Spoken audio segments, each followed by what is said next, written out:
Well, hello everybody. Good morning. Trucker Todd here. This video is first going out to members. I want to thank you if you took some time to subscribe to this channel. You're getting first crack at these videos, and then in a couple of days we'll release them to everybody else. I appreciate you making that kind of commitment to the channel. And join me on Tuesday and Thursday nights at 5 p.m. Central. And I'll give a shout out to all the members as well. If you'd like to become a member, hit join below this video. It's just a few dollars a month. It really helps the channel out, and you get exclusive content like this before everybody else. Also, if this is a couple of days later and you're not a member and you've never subscribed to the channel, I hope you'll consider doing that and considering giving it a thumbs up and things like that. This is going to be a news and opinion video. There's been some crazy stuff happen this week, so I thought I'd tell you guys about it, including somebody throwing a gallon of milk at a truck. So let's fire up the music and jump right into today's video. Here we go. And this is why I do this, why I'm out here, why I keep that hammer down, flying by these road signs with home on my mind, with these wheels turning round for my family and for my kids, for this life I wanna live.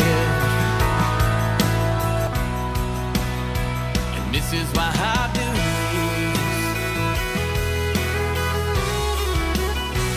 this. Okay, we got a few stories to share with you. The first one is the FMCSA has released the results of the recent brake blitz that they did. It looks like about 12.6% of trucks were placed out of service for brake violations, things like that. So that's it. One thing to think about and consider. Another thing we want to talk about, I'm going to show you this guy's dash cam footage of this.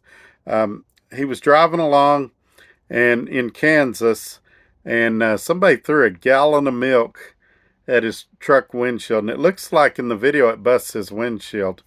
You can see the guy standing on the shoulder and lugging the gallon of milk. Now they're looking for this guy right now. They don't know why he did this, and the trucking company that this guy drove for is offering a $1,000 reward. The guy was on K4 at Delta Road, and for those of you familiar with Kansas, you might know where that is. It did shatter the man's windshield, as it looked like. I thought it did. It was hard to tell if it was milk or if it shattered. The article does say it was shattered. And the name of the trucking company offering the reward is Lazy Ear Trucking. So let's go ahead and show that dash cam footage, and then we'll get into some more news stories. And then at the end of this video, you guys, after you give it a thumbs up, leave a comment below and tell me which one of these news stories most interested you, or what you think about this gallon of milk being flung at this driver's windshield. All right, here's the dash cam footage.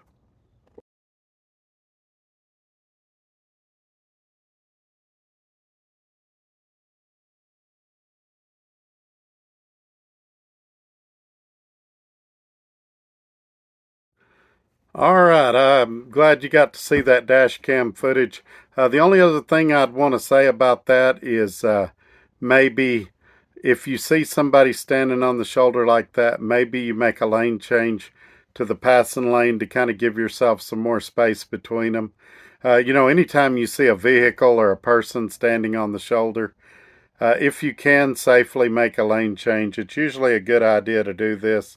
The next story I want to talk about is there was a truck driver who broke down on the side of the road, and he was robbed by motorists who were attempting to steal his truck.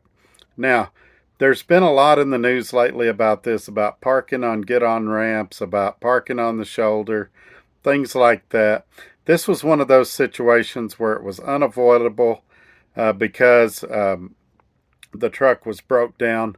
But it just re-emphasizes how dangerous it is to park on a shoulder or an exit ramp and it should only be done as the nuclear option if you don't have any other options available to you. So I'm going to actually read you this story because there's a lot of details here. It says, and this comes from CDL Life as well. It says one person is in custody after a broke down trucker was robbed by motorists on the side of highway in Virginia on Wednesday. The incident occurred on October 11th in Rockingham, Virginia, along Interstate 81. Again, Interstate 81 is a pretty busy interstate. I'm surprised they'd have the gonads to try it on such a busy interstate with people passing by and everything else. According to ABC 8, motorist Jacob Falso was headed south on I-81 when he pulled onto the shoulder and stopped in front of a tractor trailer broken down on the side of the road. Falso then ran up to the cab of the rig and broke the driver's side window and robbed the trucker while armed with a knife. Falso then attempted to steal the semi-truck but was unsuccessful. How did he attempt to steal the truck but was unsuccessful? He had already took the guy's money and everything. He just throw him out of the truck and drive it. I guess because it was broke down, he couldn't move it. But that maybe wasn't the best thought out plan. When police arrived on the scene, they found Falso on the side of the highway, still holding a knife. Falso refused to comply with the officer's instruction and ran back to his car and continued south on I-81. Falso refused to stop for officers and police pursuing him on I-8. I think they mean I-81. This article wasn't edited real well. I-8 is over, that splits off right in Arizona going down to Southern California, if I remember correctly. I think they mean I-81. During the pursuit, he collided with a FedEx truck and rammed two police vehicles. This, just my initial impression, this seems like a suicide by cop situation where he's hoping they'll kill him. He's doing everything he can to provoke the police. This doesn't sound like it's going to end well, but we'll see. I kind of quickly read this article, but I didn't read through all of it, so I'm kind of going through it at the same time with you guys. Falso eventually lost control at mile marker 204 and crashed, where he was taken into custody without further incident. So fortunately, they were able to get him in custody, but who knows what he was on or why he was doing this. Just, there's a lot of crazy people stressed out right now with what's going on in the world, so we just got to be careful. And I've always said that truck drivers should have some type of defensive equipment in their truck, some type of weapon, pepper spray, something to taser, something to defend yourself, because you just don't know out here. No one was injured in the collisions involved in the pursuit. Falso was taken for medical evaluation before being held in the Middle River Regional Jail. He's facing multiple charges in both Shenandoah and Augusta counties. So, all right, let's move on to the next one. All right, this next one is of interest to me because I know a lot of you are really out there struggling financially right now. Heck, I'm struggling financially right now. Transport Topics News, which will be the site where I get these next two stories from, is reporting that the national average of diesel price fell 5.4 cents a gallon over the past week to $4.44.444, like that. So that was according to information released by the Energy Information Administration. Now, I've been at home, so I hadn't been buying diesel. I don't know, but have you guys out on the road noticed diesel prices coming down any? What's your take on that? And I'd be happy to hear from you on that. Also, one more story from Transport Topics, and then we'll jump back in and see what else is out there to talk about. Cisco, we all know who Cisco is. is looking to buy food service distributor Edward Don and Company. It looks here, if it'll let me pull the article up,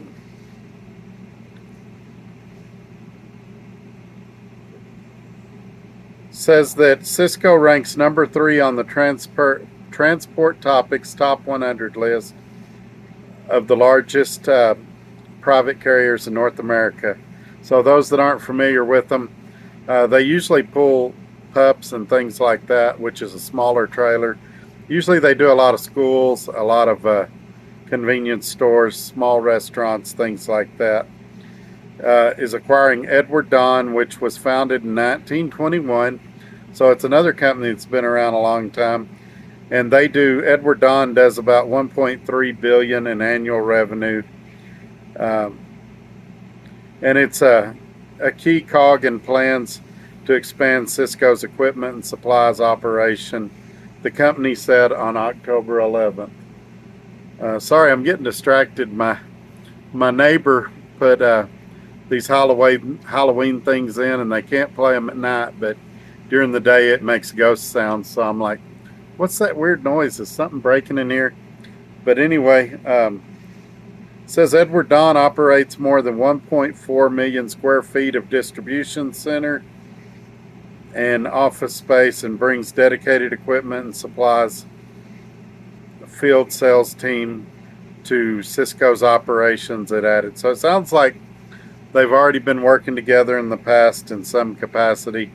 I honestly had never heard of Edward Don before this. We actually have a Cisco terminal here in Lubbock, so I'm fairly familiar with them. I've delivered there a few times. But anyway, that was another story that I found was kind of interesting this week. Let me see what else I've got for you here. I knew I had one I wanted to talk about, so I've got several websites here that I wanted to cover with you guys. This one is coming from truckernews.com. Ascend Transportation named Mike Caffarelli as its new president. Mike Caffarelli was in the reefer division. He was like a vice president of the reefer division at Swift for like 15, 16 years. Then he went over to Dart Transit and was the president there for several months. And now he's at Ascend Transportation. I know the guy personally. I've got his phone number. Really nice guy. And I just mainly wanted to tell you this story to congratulate him publicly and wish him the best. Now, Ascend Transportation is a dedicated and southeast regional carrier. And a statement from the company said Caffarelli brings a reputation of excellence and superior results to the role, accumulated over his 30 plus years of experience. And yeah, he's been a mainstay at Swift for, like I said, like 15, 16 years. He did pretty well at Dart, and like I said, I've talked to him on the phone multiple times, and I just wanted to wish him the best. It says he's also worked at CRST, Central Refrigerated, and CR England. I did not know that. So anyway, that's I don't know much about Ascend really. Says they have asset-based operations in the South, Mid-Atlantic, and Midwest. And so anyway, maybe you guys know more about Ascend than I do. I keep calling him Ascent. But anyway, I'm glad he got on there, and I wish him nothing but the best. Alrighty, and my final story of the day is the one that's going to get me in trouble. You guys that are members are seeing this right now. Y'all can mention it in Tuesday night's live stream. We can talk about it. Those of you that are not members, I'll try to have it out Thursday, and then or later this week, and then hopefully we can talk about it Thursday. This is one I expect a lot of comments out of. Feel free to leave comments below. It's from the New Yorker at newyorker.com, and it's talking about surveillance and the loneliness of the long-distance trucker. And I hope it's going to let me read this article. I've already read it once. All right, this one I need to read to you because it's great. In 2011, Karen Levy, a doctoral candidate in Princeton's sociology department, spent the summer as a research intern at Intel's offices near Portland, Oregon. Her official remit was fuzzy and open ended, but the company had one point emphasized its resolve to find use cases for its chips and vehicle. Levy hadn't thought much about vehicles per se, but her mixed academic background, she was also trained as a lawyer, predisposed her to reflect on situations that dramatized the particular relationship between formal codes, which is the realm of the law, and practical expediency. Man, today my tongue's not working. Expediency, the realm of the ethographer. The road, it occurred to her, was the site of our most common and thoroughgoing encounter with rules. It was also the scene of the most routine and matter of fact disregard for them. So, uh, this is going to get more interesting as we get into this article. But basically, she's decided she's going to focus on transportation, driving, things like that, where there's a lot of rules that get broken. And you guys, we all see it every day. People doing crazy things, passing on the shoulder, speeding, running stop signs, running red lights, things like that.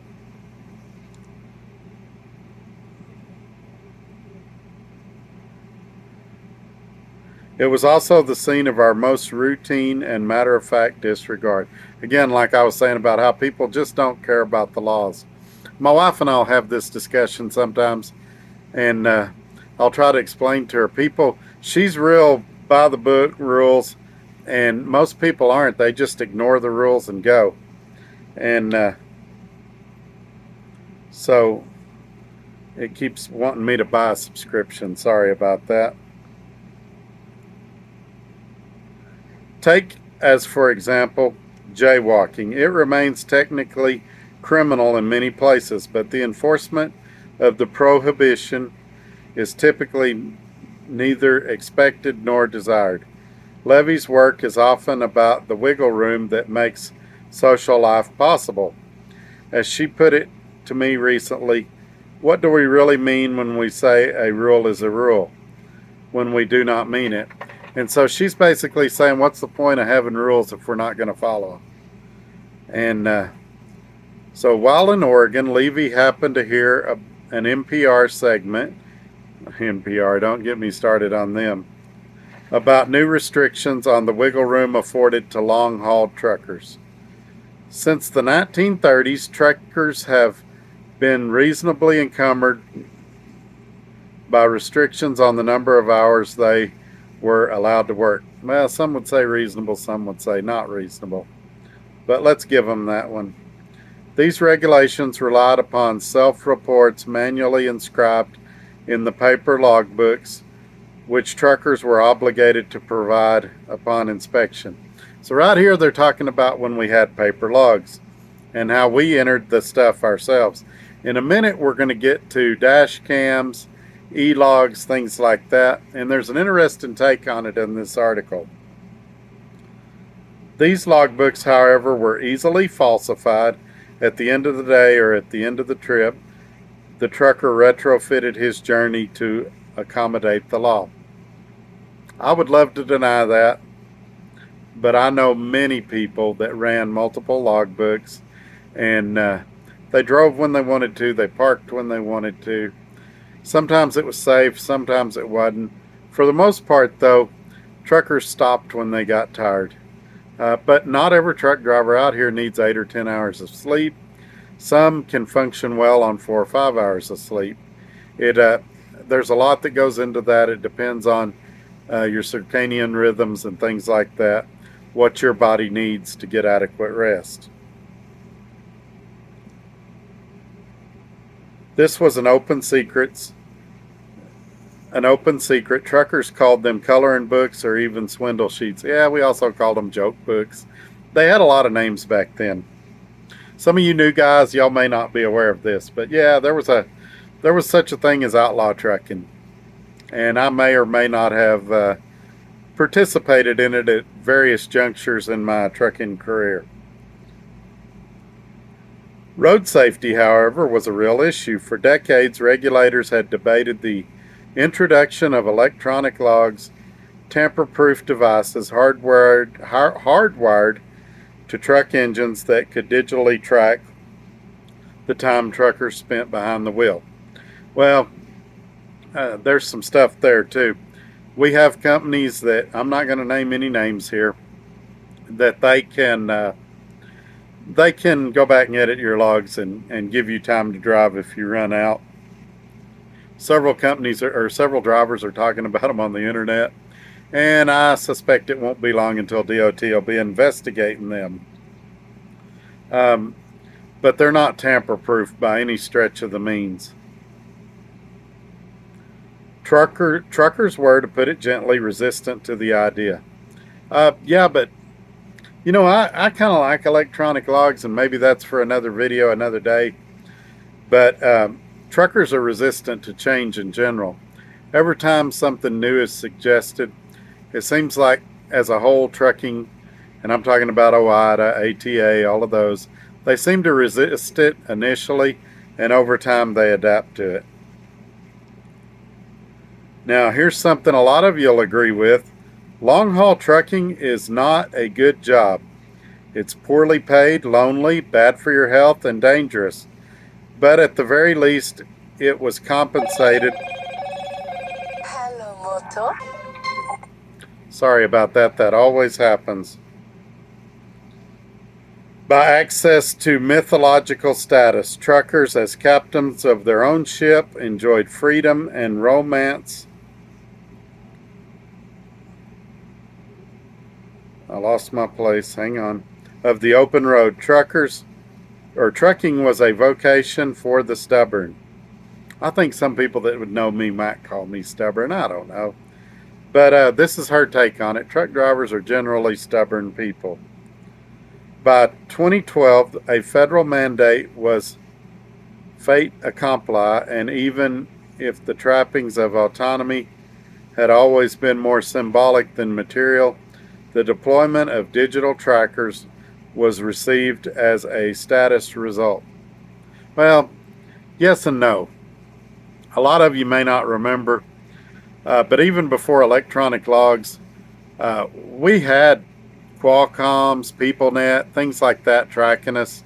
So the companies knew what we as a trucking community were doing, but there was no pressure on them to enforce it, so they didn't care. And so I've long held that the problem with a lot of this is that trucking companies, there's no backlash on them. Maybe there's a little now with, sorry, I don't know what happened. It's far more severe on the truck driver than it is on the company. And so that's something that I've always said needs to change. If you went after dispatchers the way you went after truck drivers, trucking would become a lot safer because dispatchers wouldn't want their neck on the line. Later that week, Levy took public transit to Jubitz. Many of you have been to Jubitz. That's a nice truck stop. A nice big truck stop near the Washington border to see what it felt like to strike up unsolicited conversations with truck drivers and get a lay of the land. Levy, whose prose and conversation is starry with exclamatory asides, told me, "I went up to people at the bar and it was really fun. Truckers turned out to be very forthcoming. They have lots of stories that nobody asked them to tell." And every one of those trucker stories is true, especially if they start those stories with, "You ain't gonna believe this." But anyway, these days we talk about essential workers all the time, but nobody likes them or thinks positively of them. Despite that fact, as they like to say, If you bought it, we brought it. Yep, pretty much. If you've got it, a truck driver probably brought it to you at some point in the supply chain. When she returned to Princeton that fall, she told her advisor, Paul DiMaggio, wonder if he's related to DiMaggio, the baseball player, Paul DiMaggio, that she'd become enmeshed in the tribulations of truckers. DiMaggio is extremely well regarded as a sociologist. His landmark 1983 article, The Iron Cage Revisited, on the bureautization of professions, is one of the field's all-time most cited papers, but in a previous life, he had been an aspiring songwriter on the Nashville scene and had frequented honky-tonks in the 1970s. So he used to be a songwriter. That's kind of cool. How do you go from being a songwriter to a sociologist? He not only supported the project, but promptly set her up with a trucker playlist. So, yeah, the best way to learn about trucking is truck driver songs, according to this DiMaggio guy, including Dick Curlis's A Tombstone Every Mile and Dave Dudley's 6 Days on the Road. That's a great song. Many classics of the genre have an air of dark prophecy. Among Levy's favorites is Ronnie Millsap's Prisoners of the Highway. Levy went on to visit truckers in 11 states. Now, this is going to get to a key part here. I'm just building up. Y'all stay with me. The nice thing about truckers is you can find them anywhere. And if one place isn't great, you can go down the road to the next truck stop and see who's there. I wonder if she met any that hadn't had a bath in a week, and they're washing their feet in the bathroom sink, and they're leaving their pee jugs in the parking lot, and they're parking in the fuel island while they're visiting with her. I wonder if she experienced any of that. I wonder if at night she had trouble finding a place to park. Levy grew up not far from Indianapolis, and at first she looked for men in Colts jerseys as their invitation to expound on their expertise. She sometimes asked them how they'd get from, say, Portland to Lafayette, Indiana, which they could invariably answer off the top of their heads. This must have been a while back, because most people now would go, type it in my Rand McNally and it tells me. Her initial encounters didn't go all that well. She told me, I was an idiot. I literally didn't understand what people were saying, what words were coming out of their mouths. There's all of this lingo, reefer, chicken coop, reset your 70. I went home and bought a CB slang dictionary on eBay and learned that a reefer is a refrigerated truck. A chicken coop is an inspection station. And resetting your 70 means resetting your weekly time clock for a 34-hour break, she continued. Now, the interesting thing about that is we got all these people in Washington making all these regulations that had basically her knowledge. Would they know what any of these terms meant? Do they really understand how trucking works? She continued, my conversations were not that useful at first, except that it was all interesting, and then of course you pick it up. Subscribing to all these newsletters, reading trade press, and now more than 11 years later, I still read that stuff. I listen to Road Dog Trucking on satellite radio that hosts call-in shows for trucking professionals. In the past few months, those shows have invited her to appear as a guest. Levy's splendid new book, Data Driven, Truckers, Technology, and the New Workplace Surveillance, is rigorous and surprisingly entertaining portrait of profession in transition. All right, now we're getting to the part I wanted to talk about. She's going to talk about the effect that e-logs and that dash cams have had on trucking. And maybe I should have skipped to this at the beginning, but I thought it was important to cover some of her background. Although truckers have always been technologically savvy subjects, they were early adopters of such novelties as CB radios. Yeah, go to a truck stop now, and over half the trucks in there don't have a CB radio.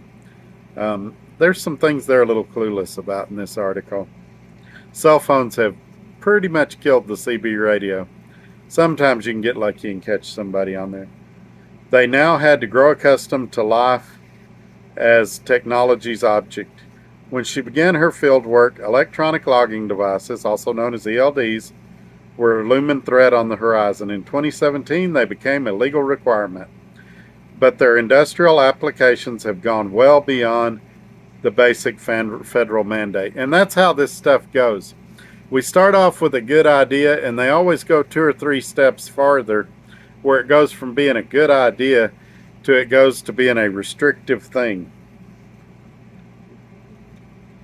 Trucking companies realized they could enhance these devices to do such things as track fuel efficiency in real time. In one sense, that was an old story. Strict managerial oversight in the service of productive rationalization was a hallmark of the Industrial Revolution. So here we're going to get into micromanagement. In another, however, the extension of such scrutiny to the fundamental anatomical culture of trucking was a relative novelty. With the pandemic, the remote workplace surveillance of otherwise aloof has become increasingly common intrusion. Truckers, as she said in an interview, as she said in an interview with the trucking show, Landline Now, were the canaries in the coal mine.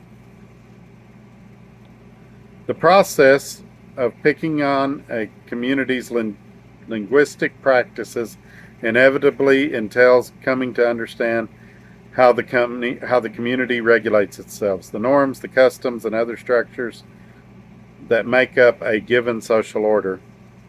The sociologist Harvey Modlach has drawn a contrast between the actual order of the practitioners and the apparent order to legible outsiders. The former tends to allow room for fluidity and discretion not officially recognized by the latter. Levy, who is now on the faculty of the Information Science Department at Cornell, likes to teach Alvin W. Gouldner's Patterns of Industrial Bureaucracy, a mid-century ethnography carried out at a gypsum mine. She told me Gouldner writes about mock bureaucracy, this idea that there are all these rules in place that nobody really follows or follows only in certain situations. So, my dad used to talk about this. My dad was a respiratory therapist, and he would say that when you're in college, you learn the procedures for how to do things in the hospital.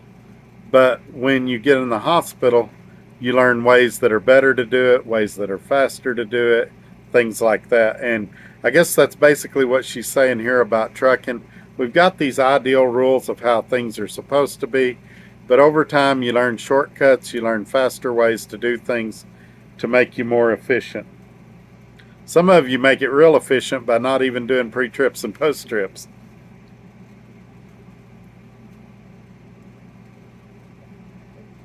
There was a rule that you couldn't smoke in the mines, which sounds fine to me now, but back then that was a big deal. But managers would enforce it only when the insurance inspectors was around. So when the insurance inspectors was around, you couldn't smoke in the mine, but when they weren't there, they didn't enforce it and everybody smoked. This deviation from the apparent order wasn't merely a resigned concession to ungovernability, she went on. The lack of enforcement got them in good with the workers and helped the management-worker relationship.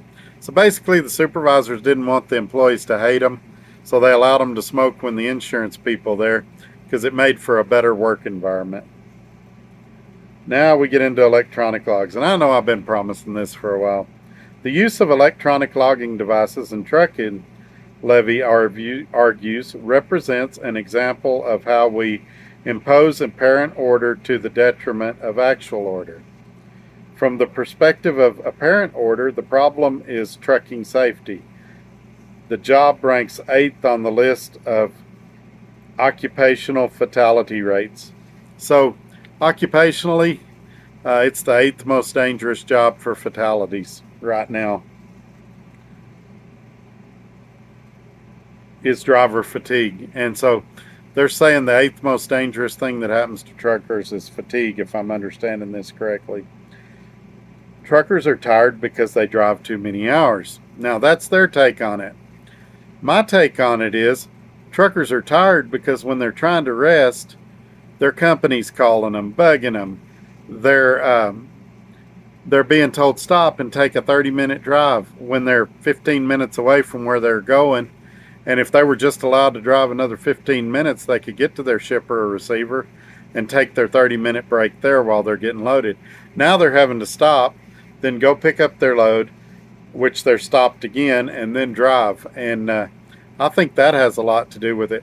Maybe it's brokers calling when you're sleeping or constantly bothering you when they've got tracking apps and other ways they can see where you're at. I think that it's way too simple to say truckers are only tired because they're driving too much. Anybody that's sat at a warehouse for 6 or 8 hours will tell you sitting makes you more tired than working. You ask me to sit for 2 or 3 hours and then drive, and I'm a zombie. I got to stop and get an energy drink or something.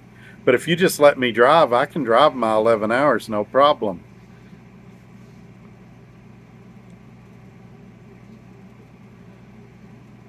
It says they drive too many hours because they were not permitted, not only, let me try that again. They drive too many hours because they were not only permitted, but effectively encouraged to falsify their logs. Yeah, I had dispatchers back in the day that, come on, Todd, can you stretch and get it there? We need you to do us a favor on this one. And 9 times out of 10, you did it, because if you didn't, you got blackballed. If the problem is compliance, the only solution is to take accountability out of the discretionary sphere of human activity and rely on mechanicism. So she's saying, since we can't trust people, we need to rely on machines. I disagree. I think if we punish the right people instead of punishing everybody, that fixes the problem. If you've got a situation where a dispatcher is asking you or pressuring you to do something illegal, go after that dispatcher. If you've got a trucker that's a lone wolf doing it, then go after that trucker. Don't come after all of us.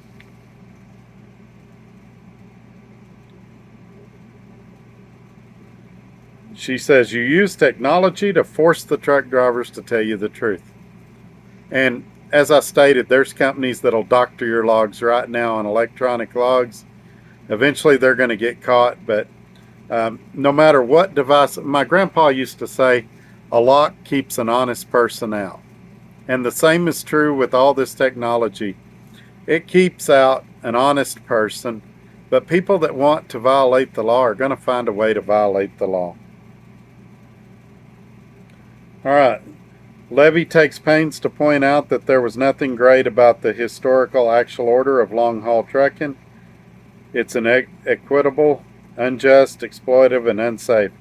As one trucker told her, there are a lot of men out here who there wouldn't be food on the table, frankly, and the lights wouldn't be on at home if they weren't breaking the law and if they weren't using drugs. Well, now I disagree with that side of it too.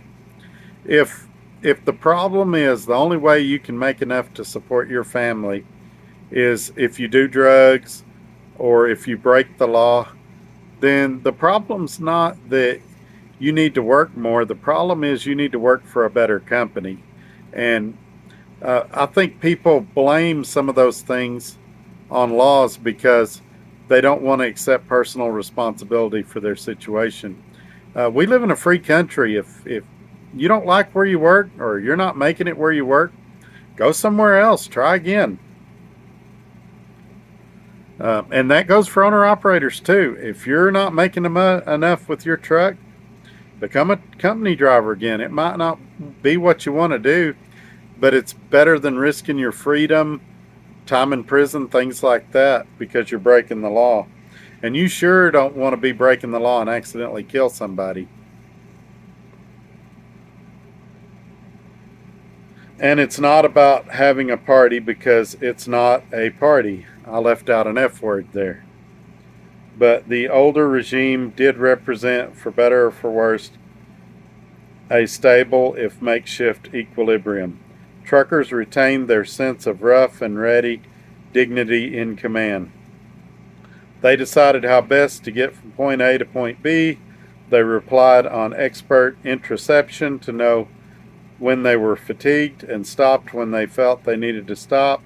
And they evaluated the weather and determined the proper maneuvers. Now, I do agree with this. She's saying here basically back in the day, truckers made decisions. And they knew what was best for them as far as road conditions, when to stop, when to go. And I know, while I said earlier in this video I like ELDs, I think there's a place for this too. Some of you have got mad at me about saying that I think there needs to be a little more flexibility in the ELDs. This is no longer the case. Levy quotes one exchange between a trucker and his dispatcher conducted over the two-way messaging service often installed along with the ELD. So they're talking about a Qualcomm PeopleNet type service where they're messaging back and forth to capture a sense of constant oversight. So here's an example of some micromanagement. The company says, "Are you headed to the delivery? Please call." That was 5 minutes later. "What is your ETA to the delivery? Need you to start rolling." That would piss me off. "Why have you not called me back?" The driver said, now this after all those messages, driver says, "I can't talk and sleep at the same time." See, that's where your fatigue is coming in. 12 minutes later, they said, "Why aren't you rolling? You have hours and are going to service fail this load." Then they said again, "You have hours now and the ability to roll. That is a failure when you are sitting and refusing to roll to the customer." Then they said, "Please go in and deliver. We need to service our customers. Please start rolling. They will receive you up to 11:30. Please do not be late." Driver said, "Bad storm, can't roll now." Weather channel is showing small rain shower in your area, 1 to 2 inches of rain, and 10 mile per hour winds. So, do I think the driver was totally innocent here? No. I think way on in this conversation, he should have said, "The weather's bad. I'm going to park until the weather gets better." He should have notified the place that he was delivering to and let them know, "Hey, I'm going to be late. The weather's bad." If the company didn't like it, then he should have told the company, "You come drive the truck then. Not risking my life for this load. If I wreck, you're going to say I should have parked. So I'm making a determination. I'm parking until it's safe." Now, dispatchers will tell you all the time, "Well, we have drivers that are doing it." Well, I don't know what they're hauling. I don't know what their equipment is. I don't know what their experience level is. It's possible they're able to drive in stuff I'm not able to drive in. I can tell you with a manual transmission, I'd be willing to drive in more stuff than I am with an automatic. I can tell you with duals, I'm willing to drive through more than I am with super singles. So it's a case-by-case basis. Same thing with these shippers and receivers that say, "Well, trucks back in there all the time." Are they box trucks? Are they like pup trailers, 27-foot trailers? Or are they 53-foot sleeper trucks? And even if they're 53-foot, are they day cabs or sleepers? All of those facts matter. Just because somebody else did it in the past doesn't mean you can do it now. And maybe the conditions have changed. Maybe there's a dumpster closer to a dock than what it was when they did it. Maybe they did it in a different time of day when there's not as much traffic or movement going around.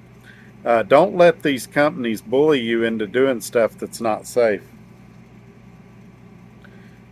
She says the obvious objection is that those dignitary concerns, important as they are, seem irrelevant when weighed against the reality of highway fatalities. We might, as a society, consider this a reasonable trade off, even if the truckers themselves bristle at the oversight. But as so often happens, the attempt to impose an apparent order from above has seemingly backfired. The data from the first few years under the ELD mandate have shown that, and this is important, I want everybody to hear this. The data from the first few years under the ELD mandate have shown that devices may lead to an increase in trucking accidents. The bulk of Levy's book is devoted to explaining why the curtailment of personal judgment has had such poor results.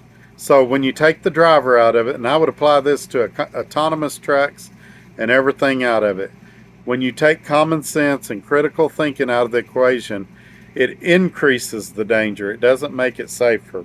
And they've got the statistical results right here of that. For one thing, she says, imagine that your grandmother expects a visit to discuss your inheritance, and she knows it's going to take you 11 hours to get home. Oh, to get her home. Most of us would understand that to mean about 11 hours.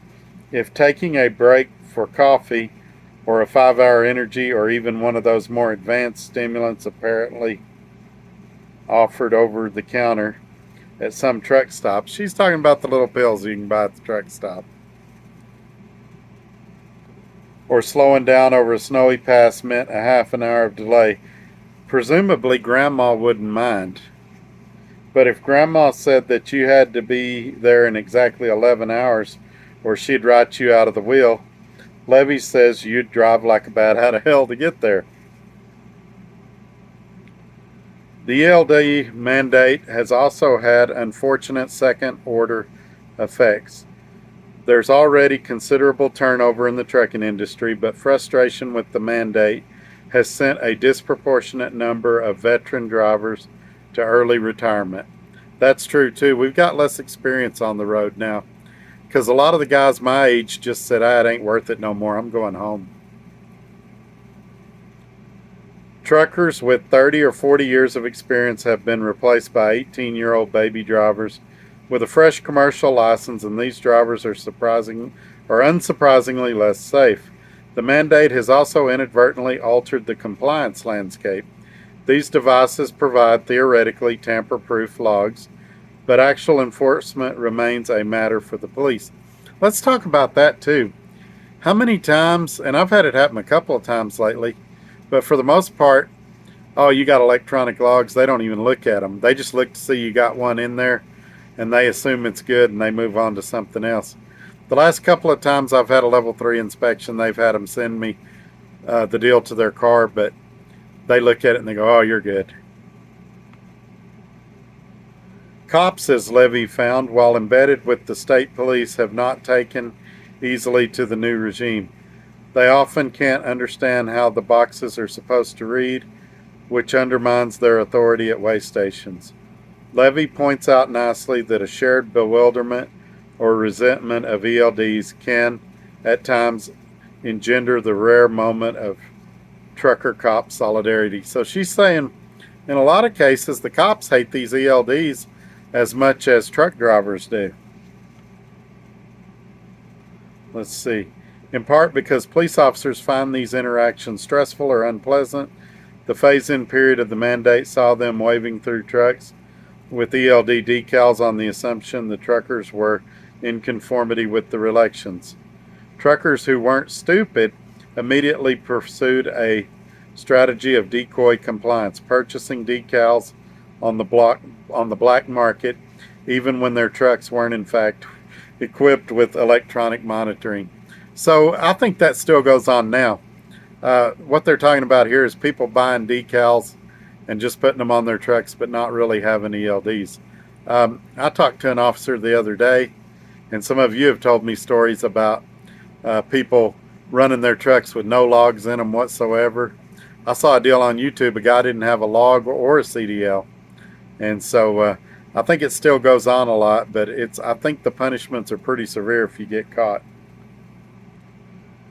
The data showed that regulatory compliance increased dramatically since the advent of the mandate, but it remains unclear what is being tracked, at least initially, and actual compliance. Was it actual compliance or merely guys? Also, some truckers just smashed their ELDs with a hammer. Levy denotes a fascinating chapter to such strategies for mutiny, yet she's careful not to narc on her informants. Yeah, I've heard of that too, people punching their ELDs. It's stupid because you're going to pay for it. I've heard of people unplugging it and while they did a run or something, but it logs the miles when you unplug it and the miles when you plug it back in, so they know it's moved X number of miles without being attached. Man, this article, I'm trying to get through it quick. We've gone a lot longer than I wanted to.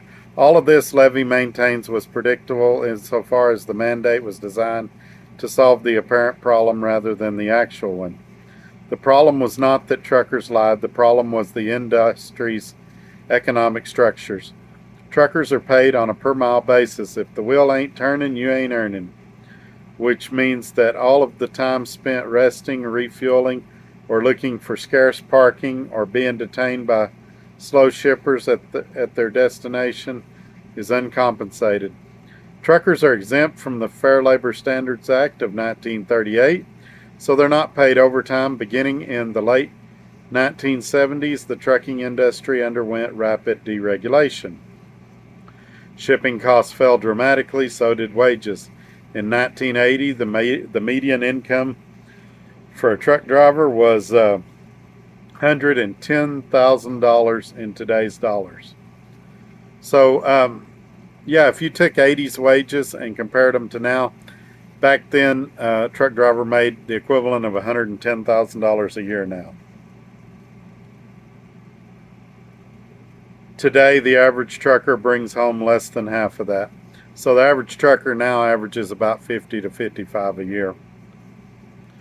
Solidarity has proved elusive. Yeah, you can't get 3 truck drivers to agree on anything for more than 10 minutes. The Teamsters were once powerful, but the percent of truckers with union membership has declined to low single digits. So everybody always says, start a union, start a union. Less than 10% of the country truck drivers is in a union right now. If it worked as well as everybody thought it did, then we'd have a lot more than single-digit truckers in unions. And look how well it worked out for Yellow as well.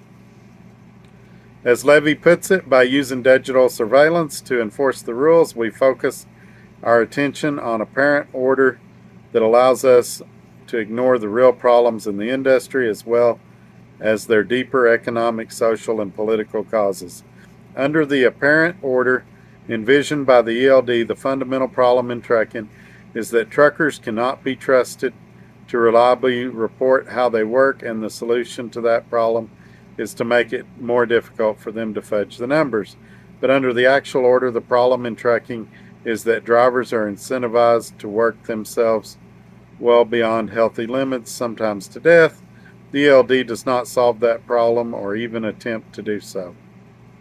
Yet, the story in trucking, as in many other domains, continues to be one in which technological patches are sent in search of ostensible bugs. One of the advantages of Levy's longitudinal commitment is that she witnessed wave after wave of prediction that self-driving trucks are just around the corner, that 2 million long-haul truckers will be put out of work in one fell swoop. That has not come to pass, and Levy believes it's unlikely to happen anytime soon. Yeah, a lot of you are worried about autonomous trucks. It's not going to happen in our career lifespans. It's years and years and years away. Now, if you're 18, maybe at the end of your career, but by then you just move on. You got plenty of time to get out when it gets closer. At some point, they may get it where it has driver assist like cars have now, where it'll kind of shake the steering wheel if you're going out of your lane or something like that. But you're still going to need a driver in the truck for many years, especially when you get to these docks and things are different. Somebody's got to walk in and check in. Artificial intelligence might not drive the truck, but it has nevertheless been awarded a role to play. It powers, for example, an array of prototypes that will likely define the future automated oversight. Biometric cameras can monitor the trucker's eyelids for fatigue. This is what I talk about with you inward-facing camera guys. It can monitor your eyes. If you blink too much, it doesn't think you have allergies. It thinks you're tired. Or biometric vests that can detect a heart attack. It seems so now they want you to wear a vest too, so they can tell when you're having a heart attack. Granted, I don't want nobody having a heart attack behind the wheel, but I don't want to have to wear a uniform type vest while I'm driving either. It seems plausible that blanket hours of service regulations could be abandoned altogether in favor of thoroughly personalized restrictions. The machines will decide when and for how long rest is warranted. Even if dreams of driver replacement as such are in retreat, Levy writes, those surveillance technologies represent a distinct and simultaneous threat, a threat of compelled hibernation, an intimate invasion of their work and bodies. And this is what I talk about it being an invasion of your privacy. And we're getting near the end of this, but I just want to get to the other parts I wanted to get to. AI in trucking today doesn't kick you out of the cab. It texts your boss and your wife, flashes lights in your eyes, and gooses your backside. Though truckers are so far still in the cab, intelligent systems are beginning to occupy these spaces as well, in the process turning worker and machine into an uneasy confrontational whole. This sounds grim, but Levy emphasizes that she has nothing against technology per se, and she notes that there will certainly be ways in which ELD systems might serve the driver interest. If they give you greater visibility to long, uncompensated detention times at ports. Again, I don't think we need automated trucks or cameras to do this. We've got ELDs. Before that, we had Qualcomms and PeopleNets where we're doing status calls. I've got apps on my phone for the broker when I have to type when I arrive and when I depart. So they know when we're there. If they want to pay detention, they can pay detention. And there's been talk about Congress passing a law that makes that happen. And maybe that happens at some point, maybe it don't. But there's some concerns about if FMCSA can even regulate those things or not. But the way to fix this would be companies stand together and say, well, we're not going to pull from there unless you pay detention after an hour or after 2 hours. And companies aren't going to do that because they're too busy cutting each other's throats, just like drivers do. And so that's your problem right there. Let's see. This might seem like a standard issue to be sure concession, but arguments such as these and their deployment in a book with elegant and grave wood tone of mid-century sociology serve to differentiate Levy's account from the current state of technology criticism. Her work recalls the variety of pre-tech clash misgiving exemplified by Yngwie Morozov, who coined the term solutionism. I like that, solutionism. That's kind of what's going on right now. FMCSA, they're never short of ideas or rules to more restrict us, more control us. It's solutionism. They've got a solution for every problem. We just need another rule. To describe Silicon Valley's intuition that all problematic symptoms could be alleviated with technological palliatives. So Silicon Valley, we've got a solution for every problem you got. We just need to build another computer. In the 11 years since Levy began her study, criticism of technology seems half-hearted or incomplete if it makes no reference to eugenics. This has been in some ways a counterproductive turn. Such inflammatory rhetoric drives away the sorts of engineers who might otherwise be open to learning about the difference between apparent and actual orders. In an interview she gave last year, Levy said, "There's a kind of stereotype that computer science is really a sociological discipline, and that people in tech view the world through an engineering lens without any regard for social life. But in my own experience, doesn't bear this out at all.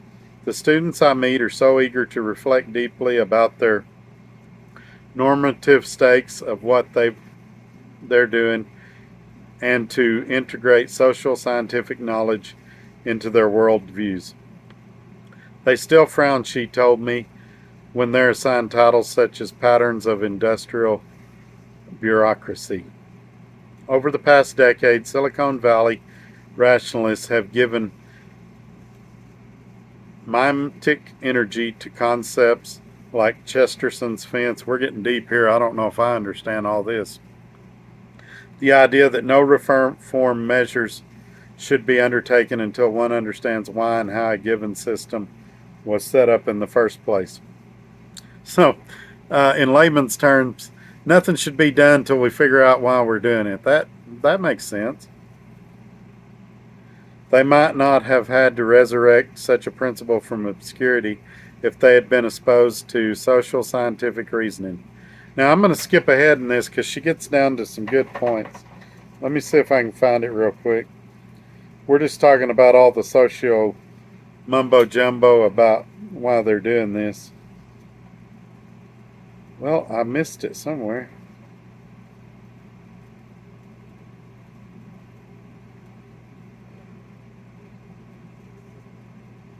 All right, I'm going to go ahead and read it because it's just one paragraph left.